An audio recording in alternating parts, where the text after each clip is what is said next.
Hey, what is up guys? Welcome back to Life on the Wrist. I hope you guys are doing well today.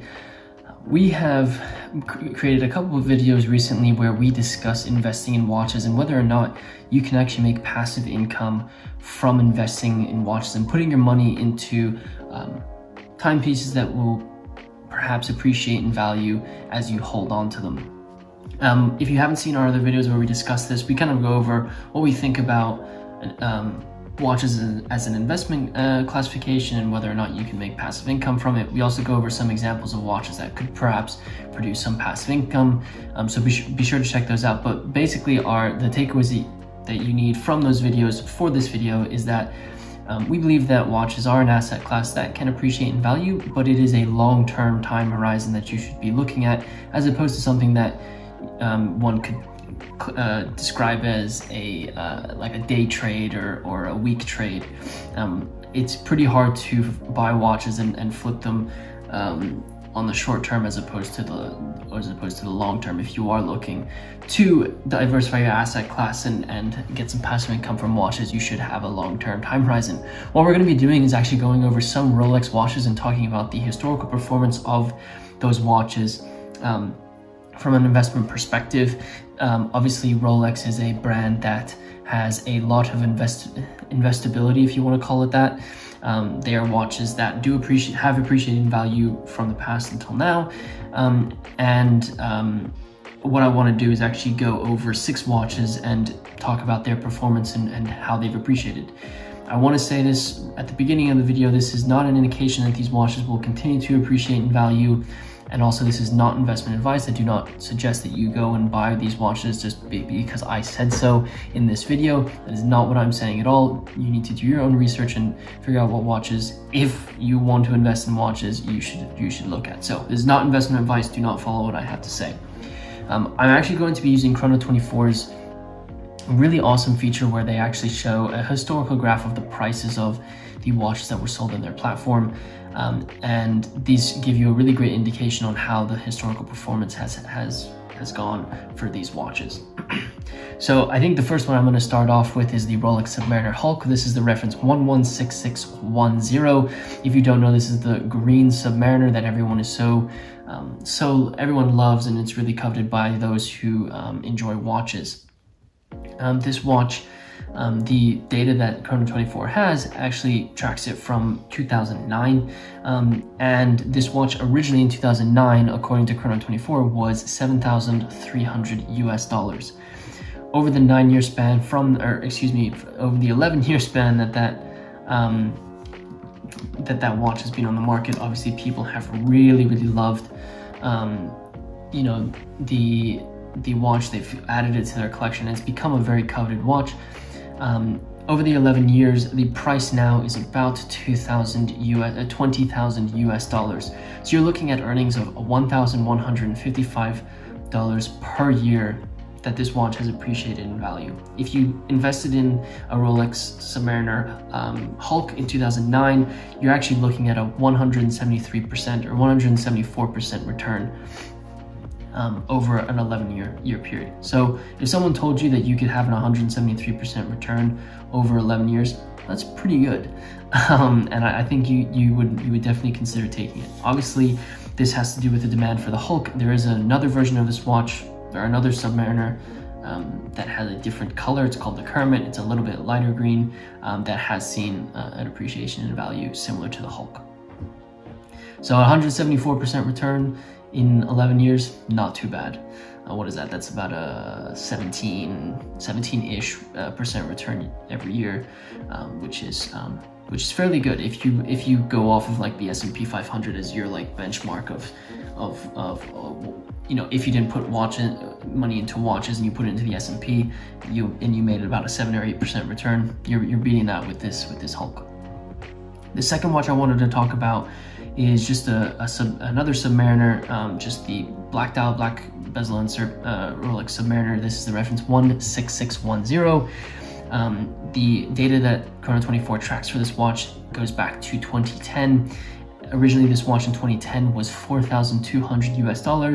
Over a 10-year period, it has now on Chrono 24, it is at $11,000. So you're looking at about $680 every year in earnings that you could have had from this Rolex Submariner, which equates to a 162% return over the 10-year period. Again, this is a fairly good return. If you compare this to the S&P 500, you're looking at about a 16% return. So you're still beating it if you invested in a Rolex Submariner back in 2010 and held on to it. The next watch that I want to talk about is the GMT Master II, the reference 16710 from Rolex. This one was tracked from 2009 on Chrono 24. The original price in 2009 was $4,600. 11 years later, it is now at $13,000. So you're looking at earnings per year or appreciation per year at $764. This equates to 182%, so about 18% every year if you look at it over a long period. So still beating the S&P 500. Obviously, these watches stainless steel sports watches from Rolex have appreciated in value incredibly, and I think the Submariner, the GMT Master are great examples of that. Another great example of that is the Rolex Explorer 2. This is the reference 16570, just the black dial version of this. In 2009, this watch was, I can't actually believe it was so inexpensive, but in 2009, it was $3,600. $3,600. And 11 years later, it's now at about $8,400. So every year it depreciated by about $436, which equates to 133% return on your investment. Again, about a 13% return there. I want to also just look at some of the other watches that have really exploded and become alternatives to people who may not be able to afford some of these more in-demand, like Explorer 2, GMT Master, Submariner models. And actually, I wanted to look at the Rolex Datejust. This is the vintage 1601 from Rolex. The data is tracked from 2009. You could pick up a 1601 for about $1,800. 11 years later, Chrono 24 has them at about $5,000. I think 5,000 is a little much, and I think you can probably pick these up for less than $1,600, or excuse me, a little less than $5,000. But according to Chrono 24, that's kind of where the sales prices are. This equates to about $291 every year in appreciation for the 1601, which comes out to be 177% return. Again, I think 5,000 is a little bit generous for the 1601, but still it's kind of there. So a 17% return every year for this watch if you split it out evenly. And then the last watch I wanted to talk about is a personal favorite of mine, and I mentioned it in one of our other videos where we talked about investing in watches, and that is the Rolex Date reference 1501 with the engine turn bezel. I think this is a unique opportunity for you to get something a little bit interesting that Rolex creates, and I think has a lot of the design aesthetics that a lot of people are looking for in watches. So I do think this watch has potential to increase in value.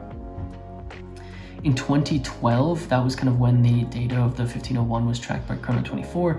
And in 2012, this watch you could buy for $2,300. So over an 8-year period, it's now increased to about $3,700. Again, this is probably, this hasn't shown as great returns as some of these other models. You know, you're looking at $175 every year of appreciation and a return of about 61%. So again, you know, over an 8-year period, let's call it 10, you're only looking at about 6.1% return on this watch. So fairly in line with if you want to compare it to the S&P 500, which is another platform where you could probably put your money. So I think it's interesting to see how the prices have increased. One thing I didn't factor in here is inflation. That's something that should be considered, is inflation between 2010-ish and now. I don't really have those numbers handy, but it is something to consider.